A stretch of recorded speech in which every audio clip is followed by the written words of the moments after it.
주께서 고린도 교회에 보내신 하나님의 말씀을 우리가 계속 보고 있습니다.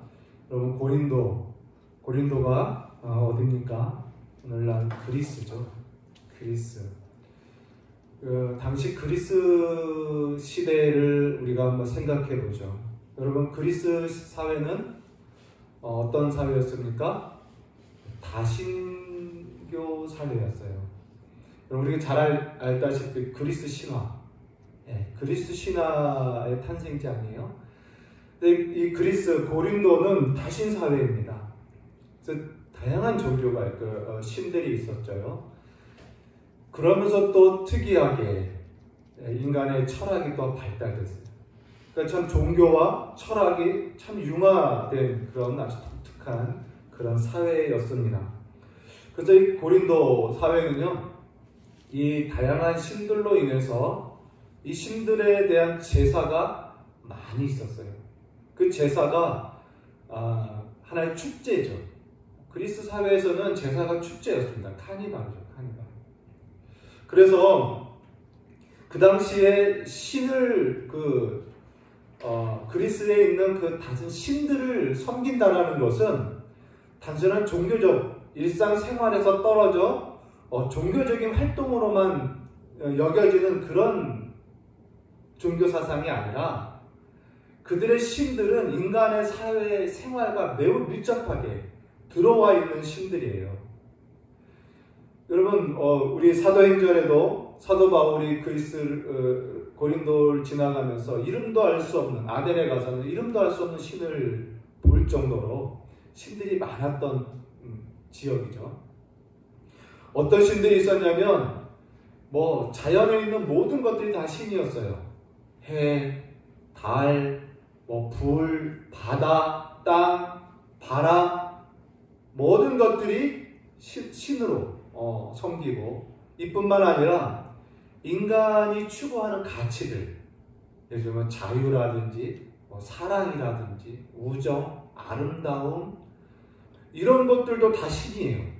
자유의 신이 있고, 사랑의 신이 있고, 우정의 신이 있고, 심지어는 생활의 그 연애를 위한 이 포도주 신도 있을 정도로, 정말 이 이 고린도의 신이라는 것은요, 인간 생활에서 떨어진 영역의 종교 영역이 아니라 그들의 삶과 너무 밀접하게 가까이 삶 속에서 이루어지는 모든 것들을 다 신격화해서 섬기는 그러한 사회였었어요.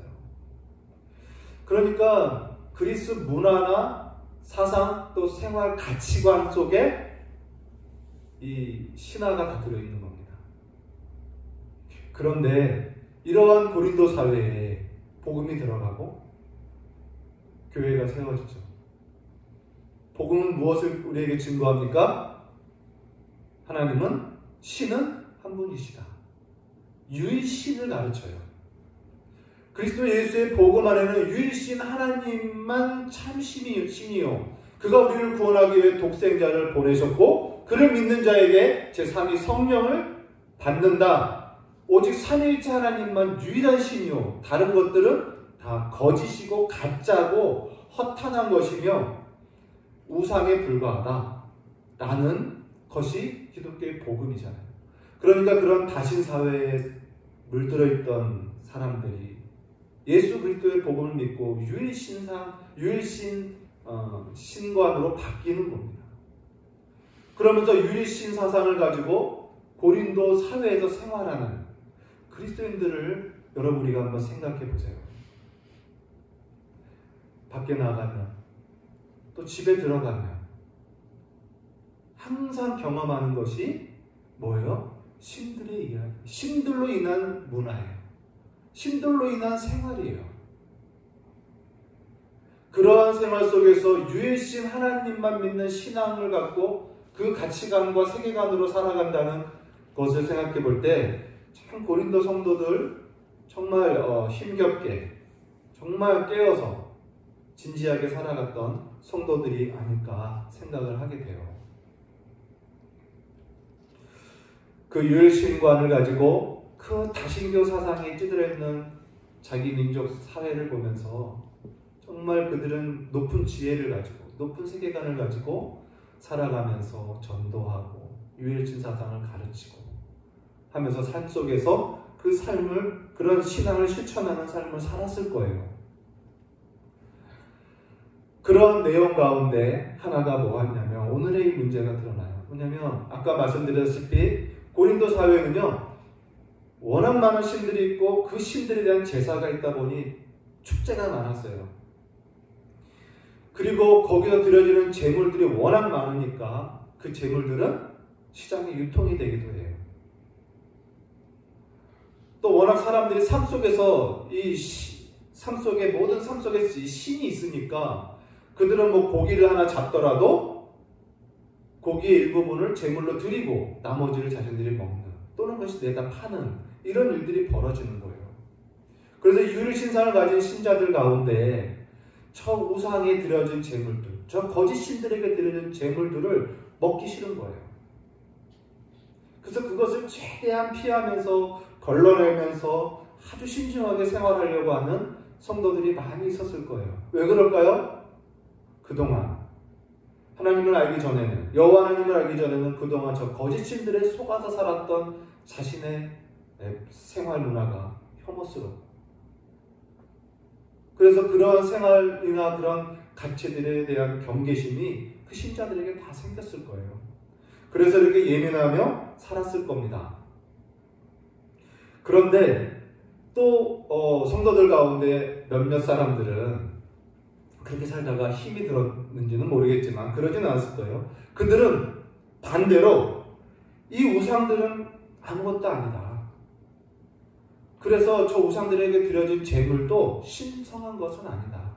그냥 음식에 불과하다 하면서 아무것도 아닌 우상과 아무것도 아닌 우상 제물에 우리가 연연할 필요가 없다 하면서 자유롭게 그 제물들을 먹고 섭취하기 시작한 거예요.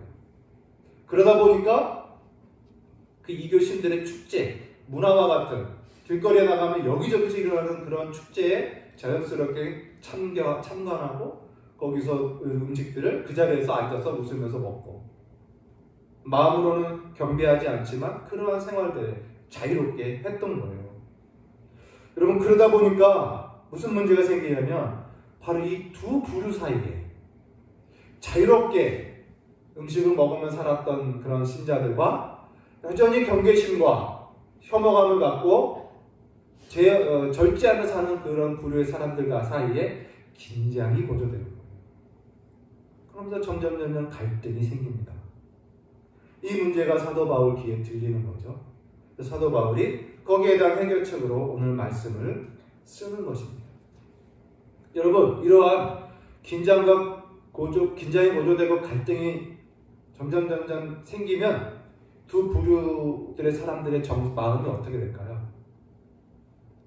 서로에 대한 비난이 생기게 될 거예요. 먹지 못하는 자들은 막 저렇게 자유롭게 먹는 자들에 대해서 불경건하다.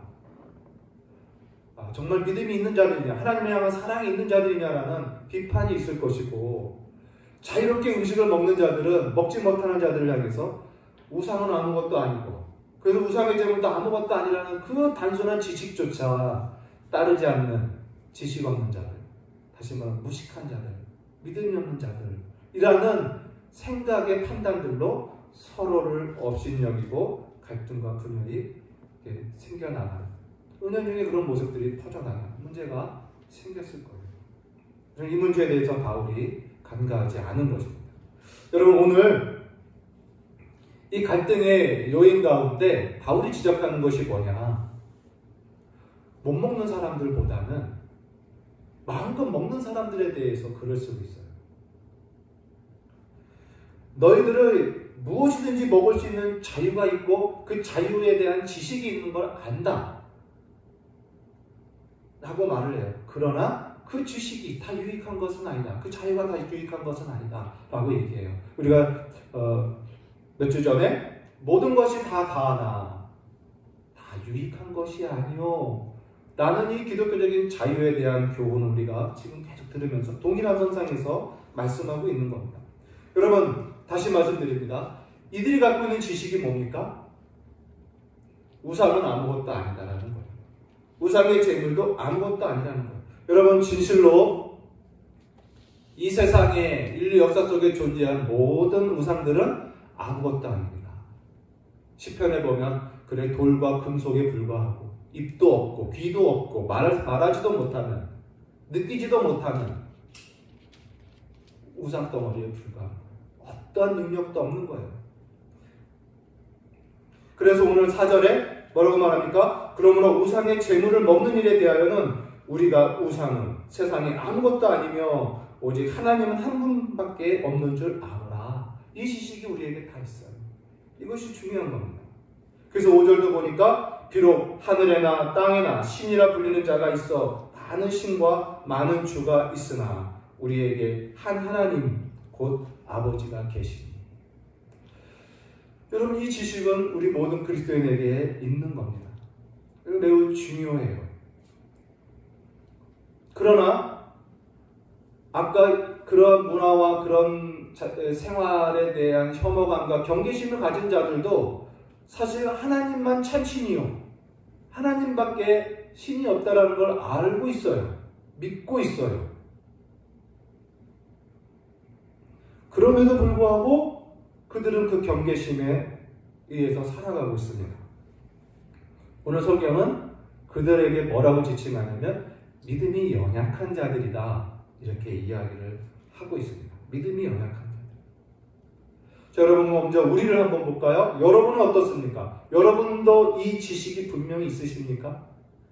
우상은 아무것도 아니라는 지식에 확신을 갖고 계십니까?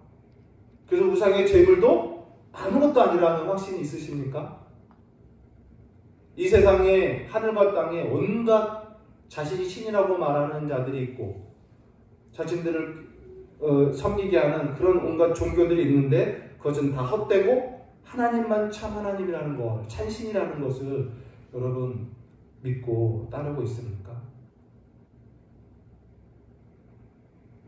오늘날 너무나 많은 종교 신들이 있어요.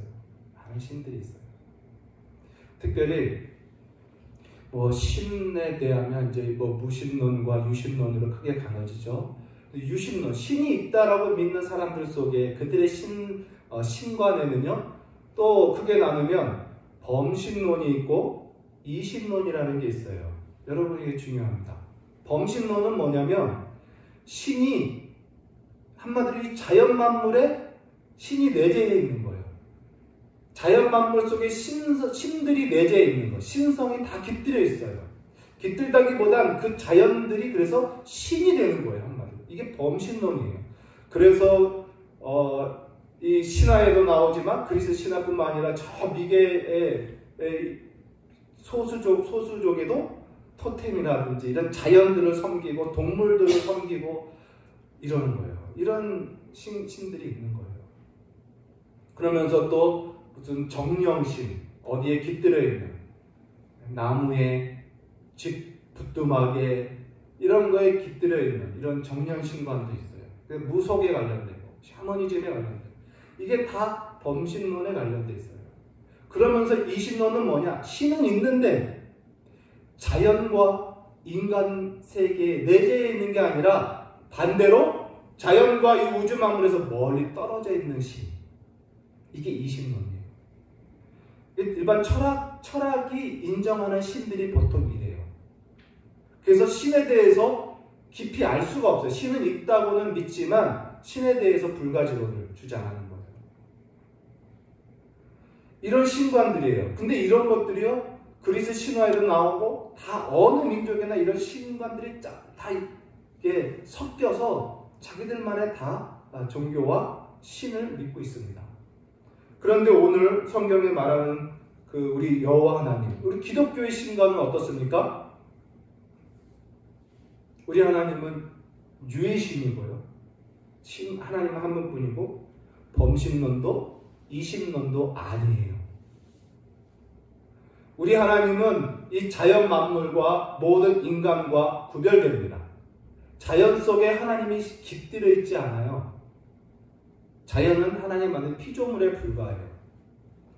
그렇다고 이 자연 만물과 인간과 완전히 무관하게 멀리 떨어져 우리가 알 수 없는 그런 존재로 계시는가? 그렇지 않아요. 그 하나님은 이 자연 만물과 구별되지만 이 자연 만물과 함께 거하여 자연 만물을 다스리고 계셔요. 그래서 범신론도 아니고 이신론에도 아닌 거예요. 기독교 신과. 이 사상을 사도 바울이 가르쳤을 것이고 많은 사람들이 이 신관을 갖고 있었을 거예요. 그래서 오늘 본문에도 동일하게 나오는 거예요. 뭡니까? 하나님 한 분밖에 없다라고 4절에 말하면서 5절에는 많은 신들이 있지만 우리에게 한 하나님 곧 뭐예요? 아버지가 계십니다. 그래서 우리가 믿는 하나님은 이 자연과 똑같이 자연에 스며 있는 신도 아니요, 저 멀리 떨어진 알 수 없는 신도 아닌 우리의 아버지다. 우리를 낳으시고 우리를 돌보시고 책임지시고 우리와 함께 거하시는, 우리를 인도하시는 그 아버지 하나님이시다라고 말씀합니다. 이 한 문장 속에 기독교의 하나님 신관을 우리에게 가르쳐주고 있는 겁니다.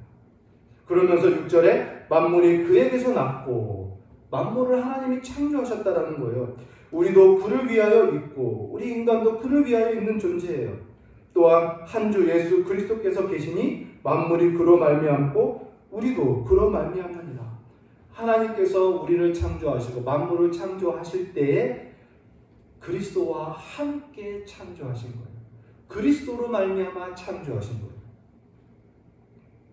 삼위일체를 우리가 공부했지만 삼위일체의 교리로 창조를 이야기할 때 많은 신학자들이 이렇게 말을 합니다. 하나님께서, 성부 하나님께서 성자 하나님으로 말미암아 성령으로 창조하셨느니라. 이렇게 해요.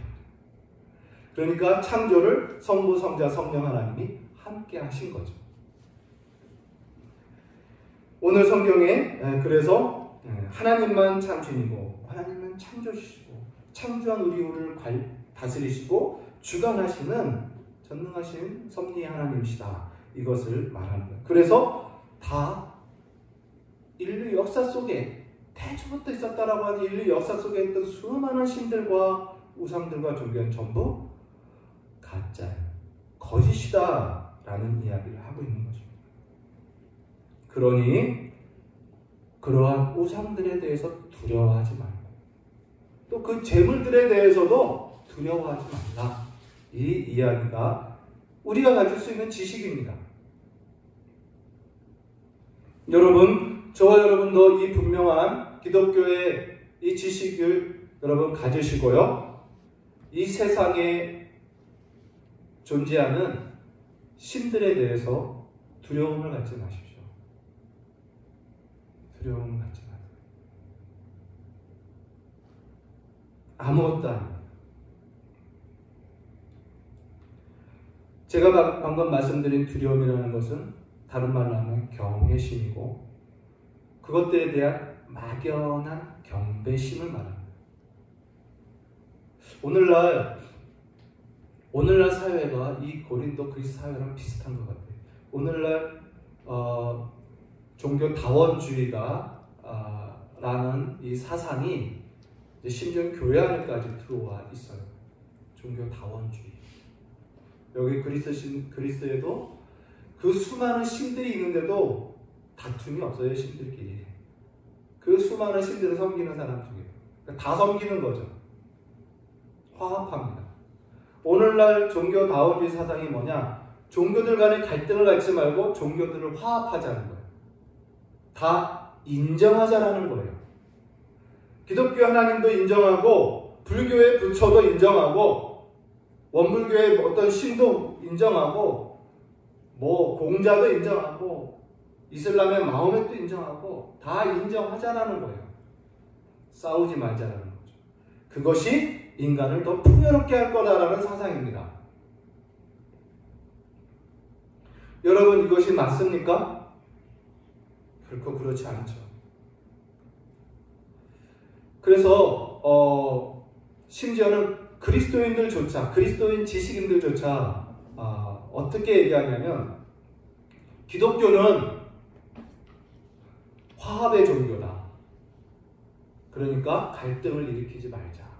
하나님은 우리를 구원하시고 우리를 사랑하신 하나님의 뜻은 화합이고 사랑이고 화평이지 갈등이 아니다. 그러니 저 신들과 다른 종교들과 갈등 일으키지 말자라고 얘기하면서 화합해. 여러분 기독교 안에서도 이 종교다원주의를 수용하는 교단들이 있고 또 그런 가르침들이 이제 요즘에 만연해 있습니다. 어떤 교단의 한 목회자는 그런 종교다원주의 대세계적인 집회에서 이런 말을 해요. 자기는 예수와 결혼하고 부처와 연애합니다. 이러한 아주 끔찍한 이야기를 공공연하게 이렇게 이야기하는, 그렇게 종교다원주의를 옹호하는 그런 시대예요. 그런 사람들한테 목양을 받고 있어요. 오늘날 많은 교단들. 여러분, 우리는 그것 아무것도 아닙니다. 다 거짓이고 가짜입니다. 그런 것들에 대해서 두려워하거나 경배심을 갖지 마십시오. 또 나아가 존중감도 여러분 갖을 필요가 없습니다. 그렇다고 혐오하는 것조차도 그들이 인정한다는 거예요. 마치 그것이 신적인 존재인 것처럼 혐오하고 경계하고 그럴 필요 없어요. 정말 아무것도 아닌 거예요. 없는 거예요. 공허하고 가짜예요. 존재하지 않는 것들이에요. 그것에 대해서 우리의 감정을, 우리의 인격을 소비할 필요가 없어요. 그러니 존중도 혐오도 가질 필요가 없습니다. 그러나 오늘 7절에 보니까 그러나 이 지식이 모든 사람에게 있는 것이 아니므로 어떤 이들은 지금까지 우상에 대한 습관이 있어 우상의 재물을 알고 먹는 거로 그들의 양심이 약해지고 더러워지느니라, 이렇게 기록을 해요. 이 명백한 유일하신 하나님만 존재의 지식을 다 알고 있는 것이 아니라 어떤 이들은 우상의 습관이 있어서 우상의 재물로 알고 먹어서 그들의 양심이 약하여지고 더러워졌다라고 말해요. 자, 여러분, 우상의 습관이 무슨 말일까요? 우상의 습관, 이들이 아직까지 갖고 있는 우상의 습관, 아까 말한 우상에 대한 경외심이에요. 우상에 대한 경배심 또는 두려움, 이겁니다. 이 습관이 아직 남아있는 거예요. 하나님을 믿으면서도. 그래서 그 우상의 재물도 신적으로 여기고 두려움과 또는 막연한 경배심으로 대한다는 의미입니다. 그러니까 그들이 그 우상의 재물을 먹을 때 지식 있는 자들은 아무것도 아닌 것처럼 편안하게 자유롭게 먹는데, 이 사람들은 우상의 재물로 알고 먹으니 우상에 대한 경외심과 두려움과 경배심을 갖고 먹기 때문에 그들은 자신들의 신앙 양심을 거스르는 거예요. 자신들의 신앙 양심 수준에서는 이 경배심을 갖고 먹으면 안 되는 거예요. 이거는 하나님을 모독하는 거예요. 근데 그 습관이 그대로 있고 아직 연약하다. 그 재물에 대한 두려움이 있는데도 그 두려움을 갖고 먹었다는 것은요, 자신의 약한 양심조차 더 약하게 만듭니다. 더러워졌다라는 건요, 무슨 말입니까? 타락하는 거예요. 죄에 더 더러워지고 있다는 거예요. 그래서 여러분, 이렇게 우상의 재물로 알면서 먹으면 안 되는 걸 알면서 양심을 거스르면서 먹는 걸 자주 반복하면요, 이 믿음이 약한 신자는요, 그 상태에서 어떤 상태로 바뀌냐면 더 이상 경건을 추구하려는 수고에 이르지 않아요. 왜요? 경건을 추구하고 이것을 자신의 수고와 노력을 해야 된다는 것에 대한 양심이 점점 약해져요. 그래서 도리어 불경건한 일들, 죄에 대해서 담대함을 갖게 됩니다. 경계심이 없어지는 거예요. 그래서 점점 굳어지는 거예요. 그래서 약하여지고, 경건에 대해서는 약하여지고, 죄와 불경건에 대해서는 강팍해져 가는 거예요. 양심이. 신앙 양심이. 그러면서 더러워지는 겁니다. 그래서 10절과 11절을 보면요, 우리가 읽었죠? 지식이 있는 네가 우상의 집에 앉아 먹는 것을 누군가 보면 그 믿음이 약한 자들의 양심이 담력을 얻어. 이게 불경건한데도 죄라고 여기는 양심 속에서 그 죄에 대해서 담력을 얻는 거예요. 그래서 우상의 제물을 먹지 않게 됩니다. 즉 죄에 대해서 담력을 자꾸 키워서 점점 타락하게 됩니다. 그래서 그가 멸망하게 되느니라. 이러한 너의 지식이 11절에 보니까 후반에 너의 지식으로 그 믿음이 약한 자가 멸망하나.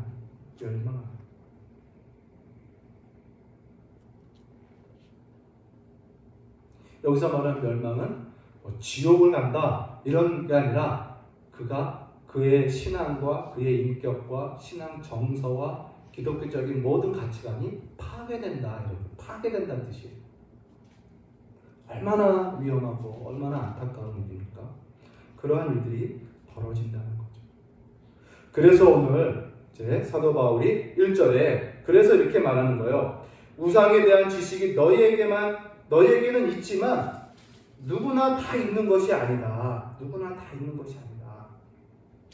이렇게 말을 하는 거예요. 그러면서 1절에 우상의 제물에 대해 우리가 다 지식이 있지만 지식은 교만하게 하며 사랑은 덕을 세우나니 이렇게 말해요. 곧 그 하나님에 대한 분명한 지식이 있는데 그 지식은 가지지 못한 자들이 교회 안에 있다라는 거예요.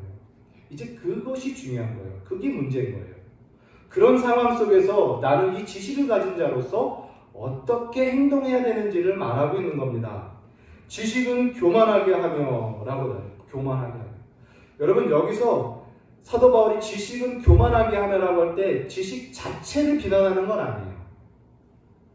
여러분 우리 교회에 높고 영광스러운 가치 중에 하나의 지식이 들어있습니다. 구약 성경에도 하나님께서 내 백성이 지식이 없으므로 망하노다 이렇게 말씀하셔요. 지식은 좋은 거예요. 지식은 있어야 됩니다. 하나님의 말씀 지식이 우리에게 믿음을 낳게 해주기 때문에 그래요. 지식은 좋고 선한 거예요. 그런데 그 좋고 선한 지식을 가진 사람이 그 지식을 잘못 활용하면, 잘못 악용하면, 사용하면 교만하게 된다라는 것을 말하는 거예요.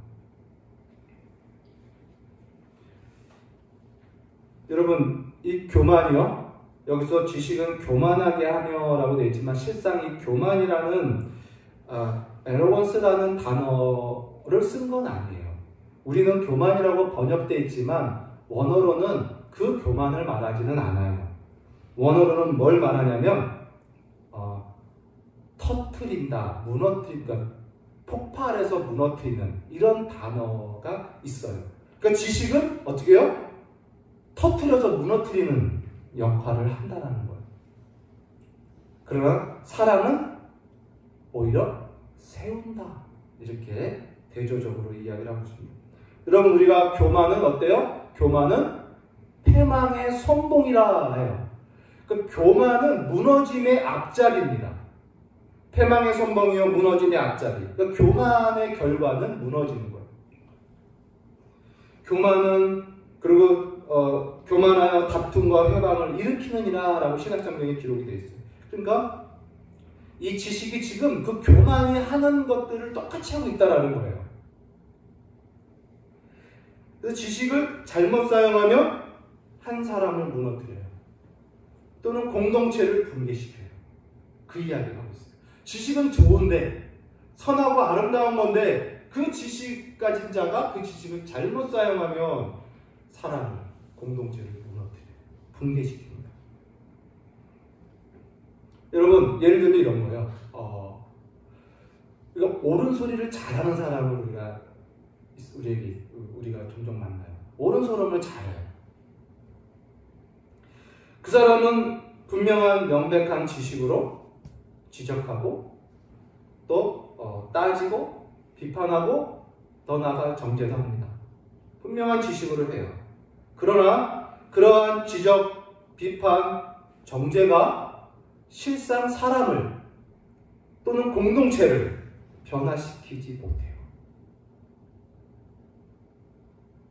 도리어 상처 또는 갈등, 도리어 다툼, 분쟁을 일으킵니다. 그래서 그 지식이 오늘 말씀처럼 무너뜨려요. 폭파시켜버려요. 폭발을 낳는 거예요. 교만하게 하며라는 표현으로 번역이 된 거죠. 그러나 사랑은 어떻습니까, 여러분? 사랑은 그렇지 않아요. 우리가 이제 고린도전서 13장 가면 사랑에 대한 주기가 나오는데, 사랑은 뭐예요? 자랑하지 않으며, 교만하지 않으며, 온유하고 겸손하며, 인자와 자비와 긍휼이 풍성하며, 남의 유익을 구하며, 이렇게 나와요. 이게 사랑입니다. 그래서 사랑은 오히려 덮어주고 온유하고 긍휼히 여기고 자랑하지 않고 상대의 유익을 구함으로 세우는 거예요. 상대를 세워주고 몸을 세워나가는 거예요. 심지어 무너져가는 공동체를 다시 세워주고 일으켜줄 수 있는 힘이 바로 사랑이다. 이렇게 성경은 가르치고 있는 거예요. 그러니까 여러분, 지식만 강조를 하면요, 이런 위험이 있는 거예요. 지식만 강조하면 교만을 낳게 될 수 있어요.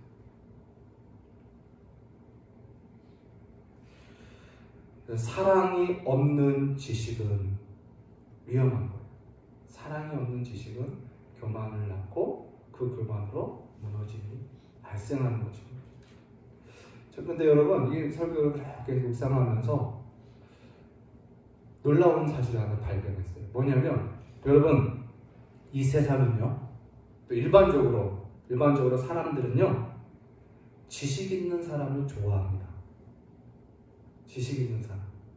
지식 있는 사람에 대해서 되게 환호해요. 그 지식 있는 사람을 신뢰하고 그를 높입니다. 일반적으로 그래요. 그러나 사랑 있는 사람에 대해서는 어떨까요? 사랑 있는 사람에게도 높이고 그를 존중하고 그를 환호할 거라고 생각하잖아요. 근데 곰곰이 생각해보면 생각보다 그렇지 못한 것 같아요. 왜냐? 사랑이 있는 사람은요, 그 사람보다 항상 낮은 자리에 있어요. 낮은 자리에서 사랑을 실천하고 있기 때문에 항상 낮은 자리, 보통 사람들보다 낮은 자리에 있어요. 누구든 하기 싫은 일을 하는 자리에 가 있어요. 더 섬기고 더 부지런히 움직이고 더 희생하기 때문에 몸에서 땀 냄새가 나요. 화려한 옷을 입을 수가 없어요. 빨리빨리 움직이고 섬겨야 되니까. 단촐합니다. 그 사랑 있는 사람은요, 사람들이 좋아는 하지만 낮춰 보게 돼요. 중하게 여기지 않는다는 거죠. 그러나 지식 있는 사람에 대해서 우리는 전폭적으로 신뢰를 갖고 좋아하고 높이고, 그렇죠? 그를 환호한다는 거예요. 그러나 오늘 성경은 사랑 없는 지식은 오히려 위험하고 오히려 교만을 낳고요. 도리어 사랑이 세우는 거예요. 사랑이 세우는 거예요. 사랑하는 성도 여러분, 저와 여러분 모두가 사랑이 있는 그런 성도 되기를 바랍니다. 그래서 오늘 2절에 보니까 이런 사람은 즉 만일 누구든지 무엇을 아는 줄로 생각하면 아직도 마땅히 알 것을 알지 못하는 것이요, 이렇게 돼요. 그러니까 즉 지식이 있다라고 생각하는 사람, 그러니까 사람 없는 지식만 갖고 있는 사람이겠죠.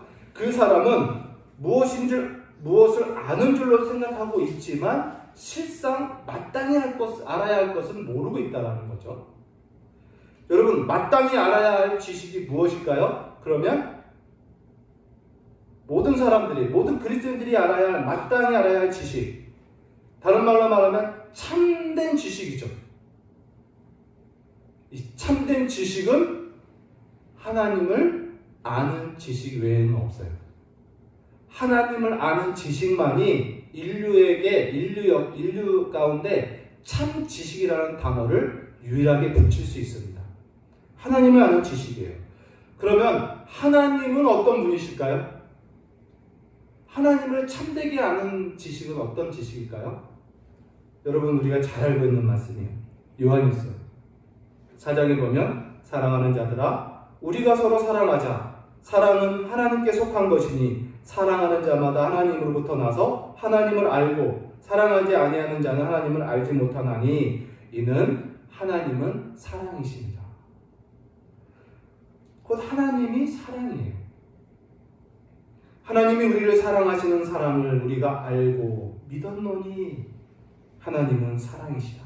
여러분, 하나님은 사랑이라고 말해요. 그러면 하나님을 아는 참 지식, 마땅히 알아야 할 참 지식은 뭐냐? 사랑입니다. 사랑. 하나님이 보이신 사랑이에요. 인간이 행할 수 있는 참 사랑, 그 사랑을 아는 거예요. 그 하나님의 사랑을 모르면, 그 사랑을 알지 못하면 그가 가지고 있는 지식은 참 지식이 아니다. 이 결론이 나오는 겁니다. 여러분, 여기서 하나님의 사랑, 하나님이 보여주신 사랑이 무엇인지 우리 한번 생각해봐요. 하나님의 사랑, 우리가 마땅히 알아야 할 사랑, 하나님의 사랑은 뭡니까?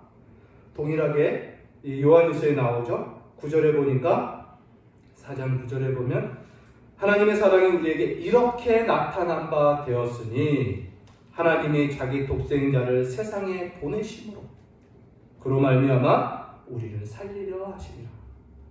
더 나아가서 뭐라고 말합니까? 사랑이 여기 있으니 우리가 하나님을 사랑한 것이 아니요 하나님이 우리를 사랑하사 우리 죄를 속하기 위하여 화목 제물로 그 아들을 보내셨습니다. 로마서에도 하나님의 사랑이 어디에 나타났습니까? 그리스도의 십자가에서. 십자가에서 하나님의 사랑이 완전히 나타났다라고 증거하고 있는 거예요. 여러분, 우리는 이 하나님의 사랑을 알아야 돼요. 이게 마땅히 알아야 할 지식입니다. 이것을 알고 있으면, 이 사랑을 알면 우리는 이 사랑으로 이제 살아가게 되는 거죠. 성도 여러분, 하나님의 사랑, 하나님이 여러분을 어떻게 사랑하셨는지를 아는 그 사랑의 지식이 여러분 풍성하기를 바랍니다. 그리고 그 사랑의 지식을 온전히 믿으시기 바랍니다. 그럼 십자가를 생각하면서 다른 거 없어요. 하나님의 사랑, 나 같은 죄인 살리시고, 오늘 우리 찬송도 했어요. 기도도 하셨어요. 나 같은 허물 많은 죄인을 값없이 용서하시기 위해서 독생자가 십자가에서 죽기까지 하신 그 사랑, 그 사랑을 생각하면서 하나님의 사랑을 우리는 의심 없이 알고 믿는 것입니다. 그래서요, 그 사랑을 아는 자는요, 3절에 보니까 뭐라고 말합니까? 또 누구든지 하나님을 사랑하면 그 사람은 하나님도 알아주시느니라, 이렇게 기록돼요. 다시 말하면요, 하나님의 사랑을 아는 자, 그래서 그 사랑을 알기 때문에 그의 삶 속에 사랑이 실천되는 사람, 더 나아가서 하나님의 사랑을 아니까 그도 하나님을 사랑하게 되는 거예요. 하나님이 너무 사랑 좋은 거예요. 그래서 오늘 그렇게 하나님의 사랑을 알고 또 하나님을 사랑하는 그 사람을 하나님도 알아주신다, 이렇게 말합니다. 여러분, 하나님이 알아주신다, 하나님이 나를 알아주신다, 하나님이 나 박종국을 알아주신다, 하나님이 우리 조규정 집사님을 알아주신다. 여러분, 이 사실만큼 위로와 평강이 어디 있습니까? 이것만큼 우리에게 담대함을 주는 것이 없어요. 하나님이 나를 알아주신다는데 뭐가 두렵습니까? 그래서 이 하나님이 알아주심이 가져다주는 담대함과 평강을 요한일서 동일한 4장 16장 이하에 보면 제가 읽어드릴게요. 하나님이 우리를 사랑하시는 사랑을 우리가 알고 믿었노니 하나님은 사랑이시라. 사랑 안에 거하는 자는 하나님 안에 거하고 하나님도 그의 안에 거하느니라. 사랑하는 자들은 서로 하나님이 내 안에 거하고 내가 그 안에 거합니다. 이로써 사랑이 우리에게 온전히 이루어진 것은 우리로 심판날에 담대함을 가지게 하려 함이니. 여러분, 내가 하나님을 사랑하고 하나님의 사랑이 내 안에 있으면요, 심판날이 다가와도 담대한다라는 거예요. 그 이야기를 지금 요한일서가 이야기하고 있는 거예요. 그러므로 여러분, 그리스도인의 이 구원의 확신, 그리스도인들이 갖고 있는 이 믿음의 확신, 소망의 확신, 이런 담대함은요, 지식으로도 가질 수 있지만, 하나님의 말씀, 성경 진리를 아는 지식으로도 확신을 가질 수 있지만, 궁극적으로 온전한 확신은요, 사랑으로, 사랑 안에서 충만히 누리고 경험할 수 있는 거예요. 그 확신을. 그래서 여러분, 반대로 얘기하면 이거예요. 실제로 많은 사람들이 지식은 많아요. 성경 지식은 많아요. 확신의 말씀, 믿음의 말씀 많이 알고 있습니다. 그러면서도 확신을 갖지 못해요. 지식은 많지만 확신에 거하지 않는 사람들이 상당히 있습니다. 왜 그럴까요? 사랑 안에 거하지 않아서. 사랑. 하나님을 사랑하는 자, 그리고 하나님의 사랑이 그 안에 있는 자는요, 분명하고 충분한 확신이 있어요. 자신의 지식여와 상관없이, 자신의 생활 형편과 상관없이, 환경의 갈등과 긴장의 상황 속에 있다 할지라도 그는 확신이 있어요. 사랑하는 성도 여러분, 그래서 오늘 말씀처럼 여러분 하나님을 사랑하는 그 사랑을 가지시고, 또 하나님이 여러분을 어떻게 사랑하셨는지 하나님의 사랑을 여러분 안에 충만히 거하는, 안에 두는 그러한 성도 되시기를 바랍니다. 9절에 이제 끝으로 사도 바울이 이렇게 이야기를 하고 이제 정리를 하죠. 너희 자유가 믿음이 약한 자에게 걸려 넘어지게 하는 것이 되지 않도록 조심하라. 그는 그리스도께서 위하여 죽으신 형제라. 그러니까 우리의 지식의 만족으로 그 지식이 주는 자유함을 내가 그냥 아무 생각 없이 함부로 내 자유, 내 권리다라고 하면서 함부로 행사하는 것이 다 유익한 것은 아니다라는 거예요. 그것으로 자칫 믿음이 연약한 자 또는 불신자가 또는 다른 너의 형제가 실족하는 일이 있다면 그건 작은 일이 아니다. 그건 그 사람 개인 실족한 그 개인의 문제를 취급하고 넘어갈 문제가 아니다 라는 거예요. 뭐예요? 그리스도께서 위하여 죽은 형제를 실족하게 한 것이고, 그 위에 넘어가서 뭐라고 말합니까? 그러므로 이와 같이 너희가 형제에게 죄를 지어 그 약한 양심을 상하게 하는 것은 뭐예요? 그리스도에게 죄를 짓는 것이다. 이것은 작은 문제가 아니다 라는 것입니다. 여러분, 우리는요, 사랑으로 늘 깨어있어야 돼요. 특별히 믿음이 연약한 자들 앞에서 잘 깨어있어야 돼요. 나의 자유함으로 함부로 너무나 거만스럽게 행동해서는 안 됩니다.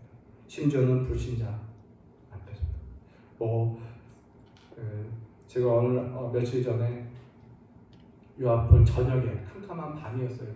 늦은 밤에 아무도 없을 거라고 생각하고, 이 늦은 밤에 제가 내 집에서 교회 잠깐 들 일이 있어서 왔어요. 올 때 집에서 가볍게 모자를 하나 딱 쓰고 나왔습니다. 여러분, 제가 모자 쓰고 다니는 게 문제입니까? 목사가 모자 쓰고 다니면 죄를 범하는 겁니까? 안 그렇죠? 근데 요 근처에 장사하는 어느 사장님이 저를 딱 본 거예요. 그 캄캄한 밤에. 딱 보면서 어두운 가운데 이렇게 좀 자세히 보다가 나를 보더니 약간 순간 당황하셔요. 그러면서 툭 한마디 내뱉습니다. 목사님도 모자 쓰시네요? 이렇게 얘기해요. 그 얘기 듣고 예 하고 웃으면서 올라와 앉았어요. 앉아서 가만히 생각해 봤어요. 그 말이 무슨 뜻일까? 그냥 순수하게 나 개인, 목사님도 모자 좋아하시는 분이네요, 이런 뜻으로 한 건지, 아니면 그는 불신자인데 그분은 목사라는 사람들도 모자를 씁니까? 이런 의미일 수도 있겠다는 거예요. 그러니까 교회를 모르고 막연하게 목사는 이러한 사람일 거야 라고 생각하고 있는 그런 불신자들 앞에 목사가 모자를 딱 쓰고 자유복장으로 이렇게 온 것이 좀 당황스러웠던 것 같아요. 이것이 죄도 아니고 무엇이 옳고 무엇이 그런 문제도 아닙니다. 그러나 그때 제가 속으로 생각했죠. 가급적이면 모자 쓰고 다니지 말아야겠다. 네. 내가 목사라는 걸 모르는 곳에면 뭐 자유롭게 쓸 수도 있지만, 어쨌든 내가 목사라는 걸 아는 분들 앞에서는, 특히 불신자들 앞에서는 나의 옷가짐과 행동, 나의 이런 패션에까지 신중하게 기할 필요가 있겠다라는 생각도 해봤어요. 여러분, 항상 중심이 무엇이냐? 나의 자유와 나의 권리를 추구하는 것도 좋지만, 혹 타인의 유익이 되는 거라면 내 자유도, 내 권리도 절제하고 더 나아가 포기할 줄 아는 그런 모습이 있어요. 그래서 오늘 사도 바울이 그렇게 말하는 거예요. 그러므로 만일 음식이 내 형제를 실족한다면, 13절이죠. 나는 영원히 고기를 먹지 아니하리라. 그래서 내 형제가 실족하는 일을 범하지 않겠다, 이 이야기를. 사도는 사랑을 선택한 거예요. 자신의 그 지식으로 말미암아 누릴 수 있는 충분한 자유가 있지만 그는 사랑으로 그 자유를, 권리를 포기했습니다. 영원히 포기하기로 결심한 겁니다. 여러분, 이 바울의 포기 앞에 동일한 지식 있는 자들이 아마 이랬을 것 같아요. 바울, 너 뭐야? 너도 그 지식을 포기하는 거야? 너 그 지식이 주는, 그때 복음의 지식이 주는 자유를 너 포기하는 거야? 너 스스로 믿음 없는 걸 자처하는 거야? 라고 좀 비아냥거릴 수도 있었을 거예요. 사도가 더 지식으로 나가야지 라고 비아냥거렸어요. 근데 그는 사랑으로 그것을 다 포기하고 사랑을 선택한 거예요. 여러분, 말씀을 맺습니다. 사랑이 사람과 공동체를 세웁니다. 사랑이 사람을 살리고 공동체를 살립니다. 사랑 없는 지식은요, 오히려 분리시키고 무너뜨리고 교만을 낳게 하는 거예요. 여러분, 하나님의 사랑을, 또 하나님을 사랑하는 그 사랑을 너의 마음의 중심에 두고 살아가는 귀한 성도 되시기를 주님의 이름으로 간절히 소원합니다. 기도하겠습니다. 참 좋으신 하나님, 은혜와 사랑 감사합니다. 참 사랑이 제일인 것을 우리가 다시 한번 말씀으로 굳게 붙잡고, 우리가 지식을 자랑하지 않으며, 우리의 연수를 자랑하지 않으며, 우리의 어떤 행위를 자랑하지 않고, 오직 하나님의 그 긍휼과 자비와 온유와 그 넘치는 사랑을 우리가 사랑하고 또한 따르며 행하는 귀한 성도들 되게 하여 주시옵소서. 그 사랑이 주는 담대함과 사랑 안에서 누릴 수 있는 참 평안으로 충만한 귀한 종들 되게 하여 주옵소서. 예수님의 이름으로 감사하며 기도합니다.